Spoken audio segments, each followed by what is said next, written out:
All right, hey everybody, it's me, Busted Green again. I'll get back to reviewing SD Gundam in a minute.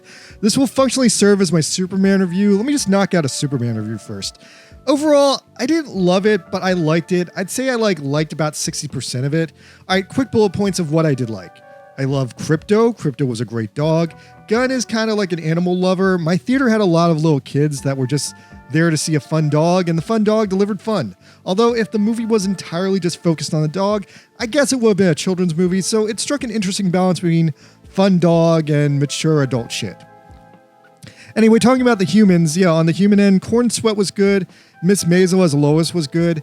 I technically still don't super buy them as a couple just because I feel like she's way older than he is. I think she's like 10 or 12 years older than him, but whatever. I'm willing to excuse it since that isn't the core focus of the film. And just that one scene where Lois tries to hold Superman accountable was really cool. Although Miss Maisel as Lois, like, she's probably the best theatrical or TV Lois we've had in like decades, probably since like Margot Kidder in the 70s. And for that reason, I can't fault her because like I hated Amy Adams as Lois in the Snyderverse. I felt like she was totally miscast and never did anything or looked particularly Lois-like.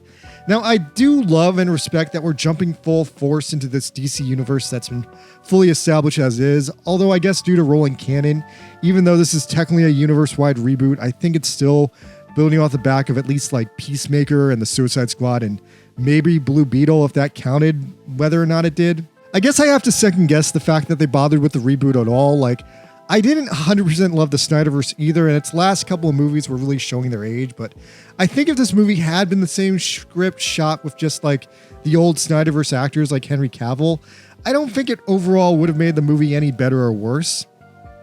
The only straight up character I missed from the old canon was Sasha Cale as Supergirl. I think that girl got straight up robbed. Since they're apparently going straight into another Supergirl movie after this, yeah, that sucks for her. I guess the new chick, though, is really like emblematic of like Golden Age Supergirl and she looks the part. Although Gunn gave her a drinking problem and supposedly that's going to pay off in the movie and be cool, though. So let's see how that goes. I am a little concerned overall that I guess starting a cinematic universe is easy. But then as we continue to play out this game, it turns out that the real trick is just keeping it going. So yeah, otherwise, the DCEU, it died a death of a million cuts and numerous crazy mistakes that still haunt me to the day, like Lex Luthor going out of his way to trick a US senator into drinking his pee before he exploded her, and all the weird, hilarious ways they tried to adjust it after the fact to make it close to the comics on the fly. Since the Suicide Squad is still canon to this universe, I wonder if Margot Robbie is coming back. That would be weird. All right, so back into it. I think this is otherwise a good movie. I do think the film's choice to forgo the typical storytelling structure of a beginning and middle and end, though, might not have been a good choice. Like, instead, it just has a middle and an end, and it's kind of a weird movie for that sake. Especially as 90% of the film overall centers on Superman's decision to interfere in an international war. I feel like that's something we probably need to see. Like, they could have even like just snuck it into like a news broadcast and like shown in like Superman like stopping the tanks. Like, it could have been like just like a glance of like Superman with his hands out stopping the tanks like Tiananmen Square style before the hammer guy like chucks him into Antarctica. Apparently, the film was originally structured as like a week in the life of Superman, but then they took that framing device out at the last minute, and I'm mixed on that. I kind of think they should have kept it. I at least respect that the movie had a message and tried to be about something, especially as the recent Marvel Disney movies are trying so hard to be about nothing that they've gone so safe and bland that they're literally like soulless as a result. I think Gunn really wanted to start on the fact that his version of Superman just isn't an immortal, which apparently actually is a controversial decision that pissed off some diehard Superman fans who think he should be an invincible immortal. But I don't know, I think it served the narrative well enough that there were stakes that he could lose a fight. I love the Justice Gang, they all worked for me. Guy Gardner was freaking terrific, literally just Guy Gardner doing his thing. Hawkgirl defied my expectations and didn't actually suck, and Mr. Terrific, my effing god, that man stole the movie from me. Like, I would have retroactively called this movie Mr. Terrific Begins Not to Suck or Mr. Terrific Saves Superman. I was fucking shocked that we not only got a comic accurate version of Mr. Terrific with his like comic levels of aura and like menacingness and seriousness, but like you got to understand as like a long-term fan of these movies, like Previous depictions of Mr. Terrific were terrible. He was a BG character with like zero spoken lines. In the Arrowverse, they gave him like a goofy gay like best friend sidekick plotline where he was literally never allowed to do anything cool on screen. Like, I can't remember the last time there was a character on this level that was just such a laughingstock of a joke of a character until like one director gave a shit to like do him properly. Bane kind of comes close, but I can't really say for the fact because technically like comic accurate Bane has never been like in a movie. I heard this movie was lightly inspired by the Wachowski Speed Racer in terms of like jumping into the story and like having a constant fast-paced spirit. On that note, I love Lex Luthor in this movie. I love seeing him yelling. I love seeing his furious. I love that he was just like such a fucking like political like phony, and like he had this elite crew of like gamer tech bros and they made it all work. I love that as the show went on, he just got more unhinged and goofy, and it really did remind me of like Musk. Like on the other hand, like playing it straight out, like we went from a DCU where Luthor was very much a one-for-one analog for Zuckerberg, and now we have a DCU where Luthor is just a one-for-one analog for Elon Musk. Like, so in my opinion, we still haven't gotten like a true comic book accurate version of like Lex where he's just like an untainted thug acting as a CEO. But it's like whatever like director like hates this one particular billionaire the most, that's who Lex becomes. I was kind of impressed that they established the boom tubes in this movie, although they just said they were like pocket wormholes, seemingly on the basis that Luthor figured them out. It's an easy retcon to say they're boom tubes or that he stole them from Darkseid, whatever, since this apparently canon has like an established galactic empire. And while I'm not going to say what my stance is on many ongoing international wars that may or may not be justified or may be turning into a genocide, the film has a pretty blatant anti-genocide message, and that's what I'm going to address right now. So in the movie, Superman fights this country of Baravia. The country of Baravia in the film is so fucking blatantly Israel coded that I was actually shocked. I had heard about this before I watched the movie, and I was like, it can't be that blatant, can it? But it was truly blatant, laid bare. Like, I'm hearing various reports that was so blatant that various Israeli officials are actually calling for a boycott of this film because it's just so like black and white there. Like, politics aside, like just the fact that Baravia has like a blue and white flag with like a Star of David in the middle, or the fact that their dictator president is played by an old Jewish actor who looks like a senile old man version of like Larry from the Three Stooges. I mean, I don't think it could get more apparent if they tried. Like, it's honestly interesting that we've gone so long without having a film that was willing to like challenge like anything politically in the status quo, that James Gunn just making a movie on the core philosophy of, I think maybe Israel is bad because they're killing people, is like really driving shuds off the wall. Like, I don't want to name anyone, but the references to like Israel are so obvious in this movie that anyone denying seeing them is either insane or has to be like blind or some form of like compromise. There's like, even if you don't agree with like your stance on Israel or like that Israel is doing a bad thing, like just admit that this film is like doing a parody of Israel, because it's like, it's so there. I did hear some conspiracy theories that Baravia is actually a Ukraine allegory because they have a blue flag too, but there's some insane mental gymnastics to justify that one as well. Anyway, back to the Luthor gang. So yeah, Luthor has this like big gang of like friends and superhumans, and he's backed up by the Mechanist and Ultraman. Oh wait, it's not the Mechanist, it's the engineer from the Authority. So these guys are overall cared for a lot less. Like, okay, so I love the base idea that Luthor is setting up his own counter superhero team to the Justice League, because that works on a lot of different levels. Like, is he making an evil Justice League? Is he making a Legion of Doom? I think that's something that you kind of have to have, like, especially in a lot of modern Superman Justice League stories. But he's starting from a weak place of just like, here's the Engineer and Ultraman. The Engineer was okay. I didn't hate her arc. I did kind of hate that she was over on the film just to solve plot holes easy, like, oh, how's Luthor going to defuse this Kryptonian technology? Nanobots. And otherwise, yeah, she just exists to like hit Superman with her buzzsaw hands. I wish there was another supervillain in the movie, because the movie is so overpacked with superheroes that I feel like there's an imbalance that you could have just like thrown in like a low level, like low power loser supervillain that like doesn't need to be directly or barely dealt with. I don't know. I think Livewire would have felt like into like Luthor's authority like really well. Anyway, Ultraman as a villain was kind of a big head scratcher. I read some spoilers, so I knew ahead of time it was obviously going to be a Superman clone. I mean, I think that's obvious, like, if you see him for 3 seconds. There was an even crazier ongoing conspiracy theory that Ultraman was going to be played by Henry Cavill in a stealth setup, that this DCU is actually like a multiverse to the old DCEU. I think Peacemaker is actually going to get into that too. But nah, it was overall just corn sweat in a double roll. However, now that it's been a week and I've sat with it, like, I'm hearing a growing number of fans slowly realizing that the eventual whole Ultraman is a shitty clone of Superman twist is literally taken one for one from the comic version of The Boys, where the superhero Black Noir, you know, the mute guy in an all black suit, turns out to be a feral clone of Homelander who, like, never had an education. And you guys see this, right? It's literally the exact same thing that Gunn wrote into the script for the climax of this movie. So that was pretty unoriginal. All right, unoriginality aside, I did hear a super good fan conspiracy theory that they can redeem this guy if they establish that the character didn't die, he got sent back to the pocket dimension, and he's going to slowly devolve into Bizarro by, like, eating rocks or something, and that the pocket dimension's cube-like geometry is a very long-distance setup for Bizarro to literally create the cube-shaped Bizarro world from the Silver Age comics. If they do that, Gunn is a fucking genius, and that's amazing.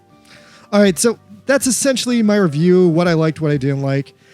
It wasn't the best movie ever, but in a couple of ways, it's maybe the best Superman movie ever, depending on whether you want to count Justice League and Batman vs. Superman as Superman movies. But yeah, it wasn't the worst movie ever. On the flip side, it wasn't the best James Gunn movie ever, though. That's still Guardians of the Galaxy 1. But considering how much this man thinks about or references Superman in his work, I'm glad he finally got it all out of his system and he can move on with himself. Now, that being said, stick around because I want to tell you guys about the curse of Superman. That's what I actually want to do a video on.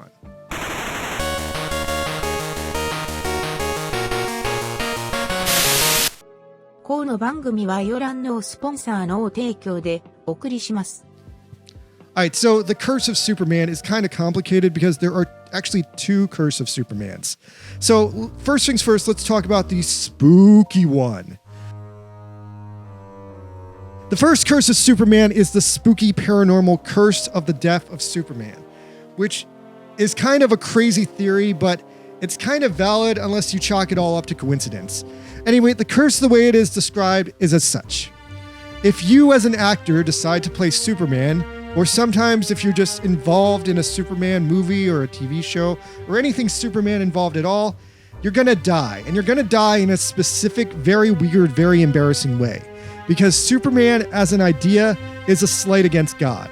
And because you committed this slight against God by propagating the myth of Superman, a false god, breaking one of the 10 commandments, God will punish you for lying on stage as an actor and saying you were invincible when you were portraying Superman. Now, this dates back to various superstitions, various old folklores about liars in general, or anyone who says they're invincible and then immediately gets struck down in the prime of life. But I don't know, I think this is kind of crazy, paranormal or not. It's surprisingly harsh against actors who are just like reading lines in a story, even if this is supposedly being influenced by ghosts or gods or monsters or whatever. Anyway, so back to the curse. The curse is most functionally laid bare when you consider the facts against original 1940s Superman George Reeves, who had a great run as Superman on the radio and TV, but then he ultimately killed himself after he was typecast as Superman and no longer able to get other acting jobs. The curse is then also portrayed against 70s Superman Christopher Reeves, who ultimately fell off a horse and died of complications of the accident when he was paralyzed from the neck down. Now, looking into all of it again, people have more broadly come to describe the curse of having expanded to include additional Superman-related deaths, like Margot Kidder's shock drug overdose at the age of 70, and most recently Gene Hackman's utterly terrible and mysterious recent death, which itself is its own creepypasta story that I don't want to get into right now. And because of the various dark energies swirling around the curse, even lighter, less deadly incidents where no one has died but Superman was involved have been sucked into it. Like the DVD production staff for Superman Returns was robbed at gunpoint. That's blamed on the curse. And from the TV show Smallville, Superman's TV girlfriend Allison Mack eventually joined the Nexium cult and descended into madness, becoming sort of like a gang lord. That's also blamed on the curse. Now, I'm going to mostly conclude that this curse maybe does and maybe doesn't exist. I'll say it existed for real for at least George Reeves, and in a sense that his portrayal of Superman, mixed with the way 1950s Hollywood treated him, afterwards definitely connected in a straight line to him ultimately killing himself. But anything beyond that is definitely just people conflating the curse with anything bad to ever happen to any Superman-related staff, or otherwise people just being superstitious and cowardly about the cosmic reality of real life and how ironic and stupid real life can sometimes be. Like the Christopher Reeves horse accident, that was a canon event in that man's life. Even if he was never Superman, he was just really into horses that much that sooner or later he was bound to fall off one. Him being or not being Superman had zero impact on that event. And then there's just a bunch of other events that are people just drawing loose threads back to the curse. As it is, there have been about 40 actors to portray Superman, and 2 of them have died in weird, unnatural ways. But yeah, so if Channing Tatum ends up being trampled to death by elephants, or Nicolas Cage freezes to death in his own refrigerator, maybe we can talk about this one again. But for now, I think the curse of Superman is a blown out of proportion superstition. I just couldn't ignore it because that's not my actual point. All right, let's start again. I want to talk about a different curse of Superman. The curse of Superman I want to talk about today is the narrative curse of Superman, the trap of originality that seems to only affect Superman movies. And this trap basically all stems back from the success and limited scope of those original 4 Christopher Reeves Supermans from the 70s. In a nutshell, the curse is just an over-religious application of nostalgia for that 1978 Superman movie that renders almost all modern Superman movies irrelevant and stupid. Now, I've been working on a video for a long time about the curse of the Ghostbusters that I've never finished and I've never published because it would be about 5 hours long at this point. But the gist is that each Ghostbusters sequel is ultimately a futile and misunderstood attempt at recreating the lightning in the bottle attempt at the first movie. The curse of Superman is unfortunately not too different. It's the same thing. It's all, again, an attempt to get back to that first movie. But what it ultimately is its complete unwillingness to move past that movie, specifically Richard Donner's Superman 2 from 1980. This weird subconscious acknowledgement that this character, this story, they all peaked at Superman 2, and it's led to this crazy narrative black hole that numerous directors, producers, and actors have floundered around for the past 55 years, completely unable to conquer. Richard Donner's 1978 Superman film is considered by many scholars to be the most important superhero film ever made. It is in many ways the first comic book movie ever made, in many ways the most important comic book movie ever made, and I do overall love the fact that the first 2 films are completely serious, and for 1978, that was completely groundbreaking to just tell a totally fictional story like that completely seriously. Although, in some ways, it was definitely a reaction to Star Wars that came out a year before it. The thing about it is, even though I have great respect for that first Superman movie, I wasn't alive in 1978. And while I like that movie for what it is, what it represented, I feel like people need to get over it and move past it. I feel like for the older generations, they've just kind of walked away from that movie and just been like, yep, that's the Superman story, the definitive and only Superman story, just that one. And as a result of that, they've been very skittish, even cowardly, about exploring any of the more interesting and fantastic aspects of the mythos beyond all that. And it doesn't help that the subsequent Christopher Reeves accident and his young death resulted in him essentially being deified as a Christ-like figure who died so that a movie franchise could be good once or twice. The curse for me is that overall, the scope and world building of the 1978 Superman universe is really limited, especially compared to like the modern like Batman franchise or whatever. Like for whatever reason, films all the way since then have chosen to their own detriment to dive headfirst back into the canon of that movie and into all the limitations that come with it and not just blaze their own path and done their own thing, existing in the infinitely more interesting multiverse of the comics. I will say, even though Gunn's movie is guilty of the curse, it does seem to be acting as a narrative connecting bridge between this cursed 70s movie and the comics as a point A, point B. And while I do love that the new movie does bring in a lot of these high concept elements, I am nonetheless furious and frustrated that it is still fundamentally playing the classics and recycling all these limitations from the 78 film.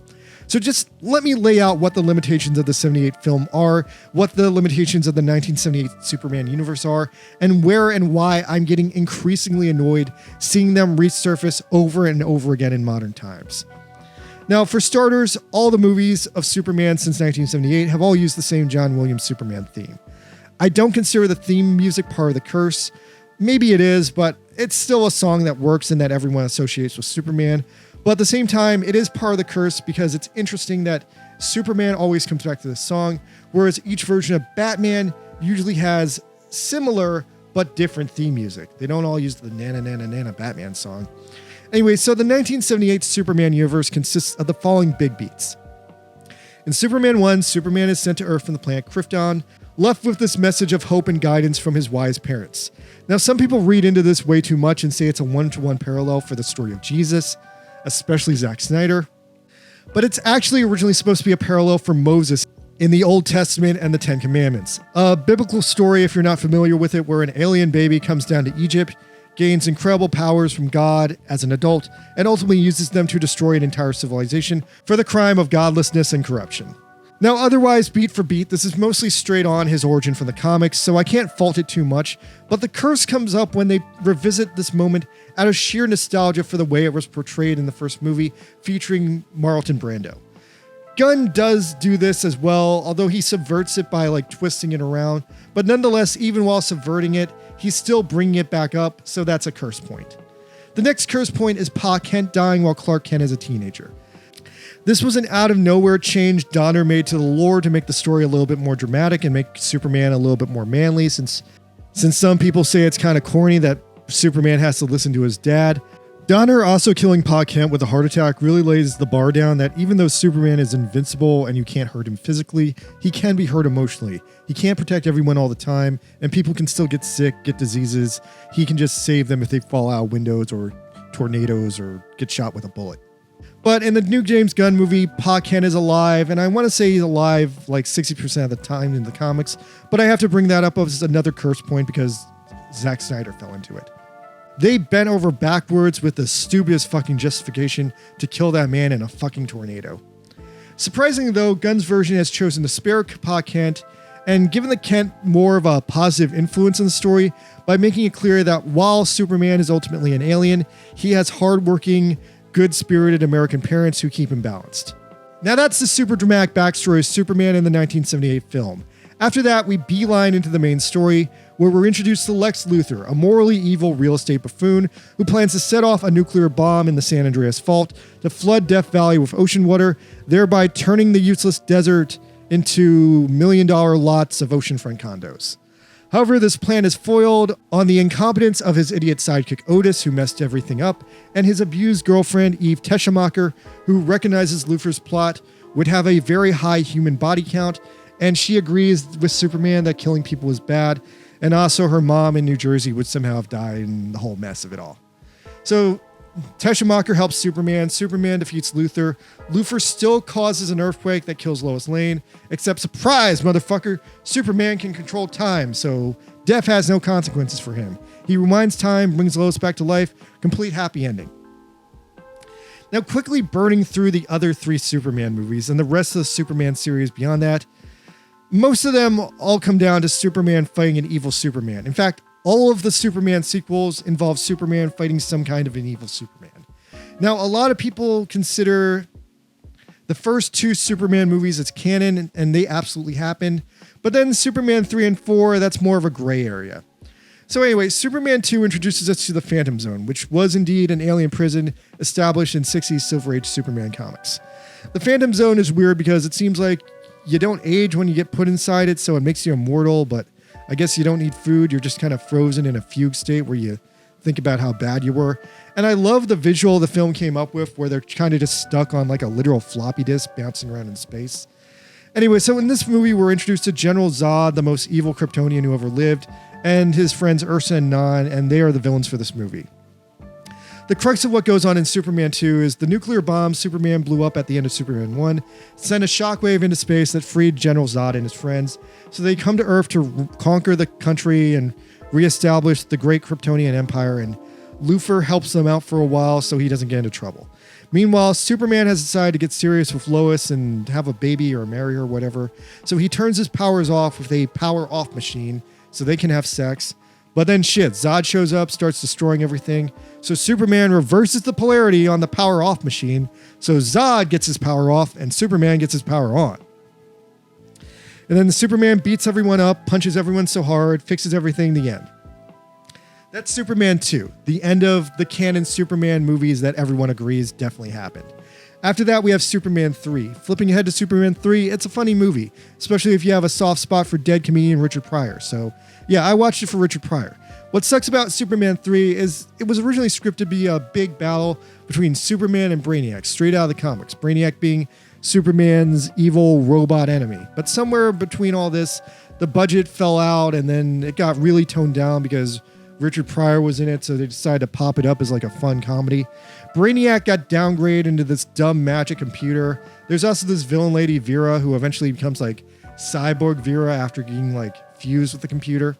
Anyway, what everyone remembers about this movie is near the end, Superman gets exposed to the personality kryptonite from the comics and does a series of very bad things with it. Ultimately, he fights himself after purging all the evil out of his soul. Now, this is a big moment that people still debate if it really happened or not, or it was just like a weird allegory for like dealing with your personal demons, overcoming alcoholism, or like otherwise having a personal struggle.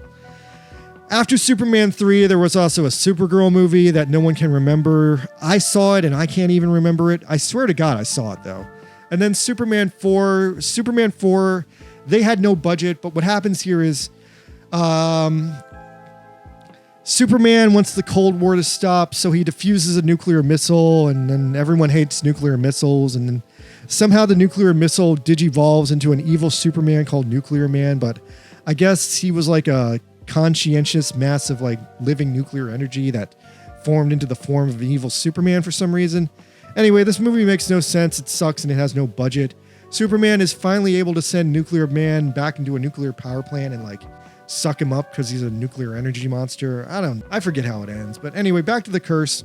So the crux of the curse is that either all the Superman movies date back to those first two Superman movies, or if anything, they have to have vague allusions to like what happened in them. Like maybe Richard Pryor existed, maybe he didn't, or maybe Superman as a character can only really have struggles with real estate tycoon Lex Luthor, evil General Zod, and beyond that, it's all computers and evil Superman clones.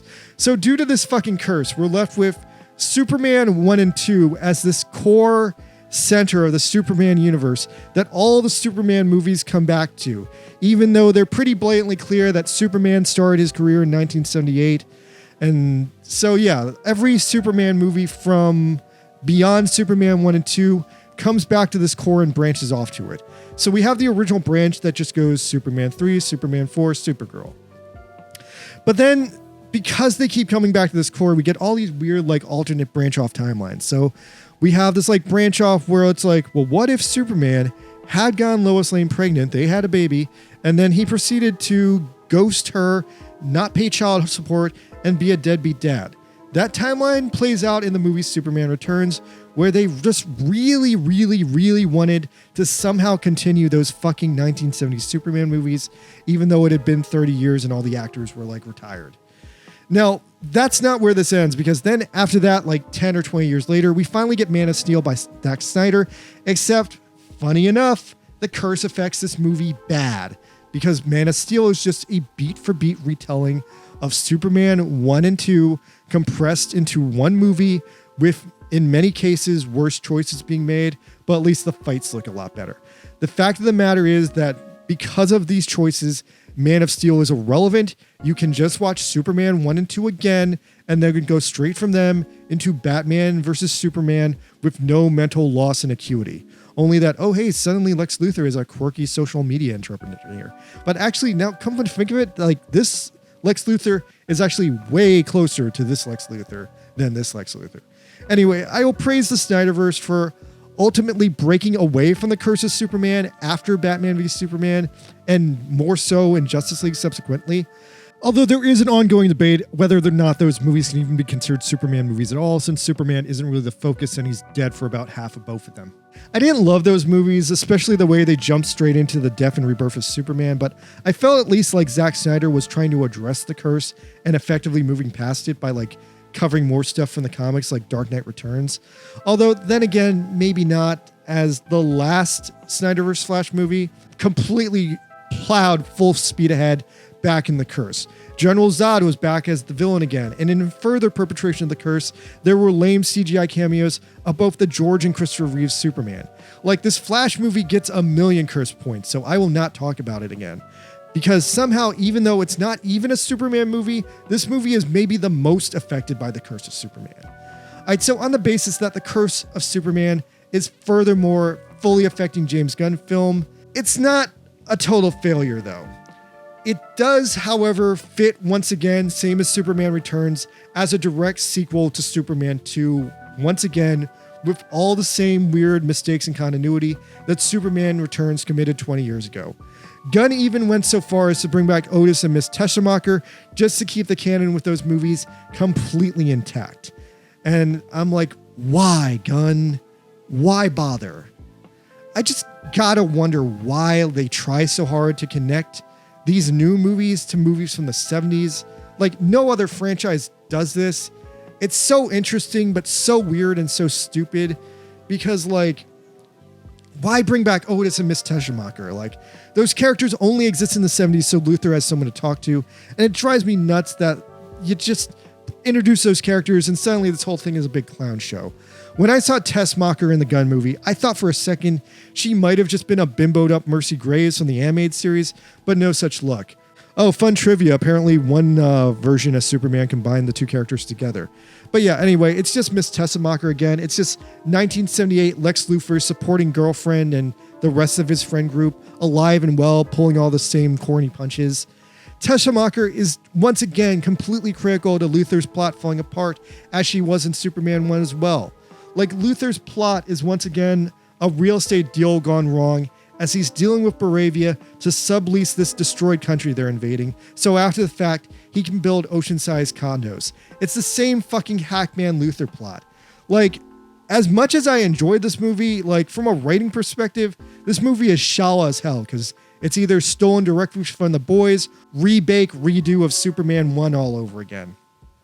Although I can't deny that the plot point has a chilling real-world analog, as it does line up one for one exactly with Donald Trump's current horrible proposal to lease the 100% destroyed Gaza Strip from Israel to create the fabulous Trump Gaza Hotel Casino Resort, where everything is covered in gold and the women weirdly have beards for some reason. Are you looking forward to Trump Gaza? Leave me one in the comments. Anyway, so that's the biggest thing I'm angry about with the James Gunn Superman, that it's still completely affected and completely cursed by the shadow of the 1978 Richard Donner Superman movie. I don't think the Gunn movie is terrible. I don't think it's bad, but I'm annoyed by this. I'm annoyed that once again, for the third time in history, maybe in the fourth, we've been giving a Superman movie that is, for all extents and purposes, a sequel to 1980's Superman 2. Fourth, if you consider or acknowledge that Man of Steel is interchangeable with Superman 1 or 2. I can't think of any other franchise this cursed that just is so specific that the first two movies were golden, but then everything afterwards is such a mess that they just keep going over the third movie over and over again. Actually, Terminator comes close. Terminator almost has the same curse.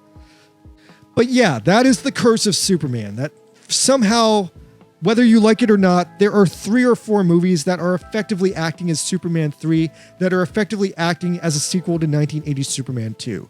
Let me know in the comments if you agree that this curse is a problem, or maybe you disagree and you think that's the fun of it. If you think this somehow makes the movies better, let me know. I'll have an argument with you.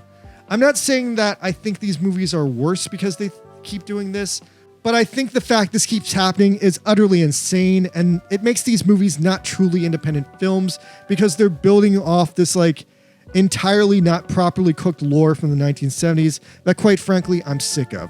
All right, so that's the curse of Superman, and that's all I have to say about that. Hit me up in the comments if you want me to eventually finish my Curse of Ghostbusters review, which will probably be like 5 hours long. All right, peace out, you guys. Later.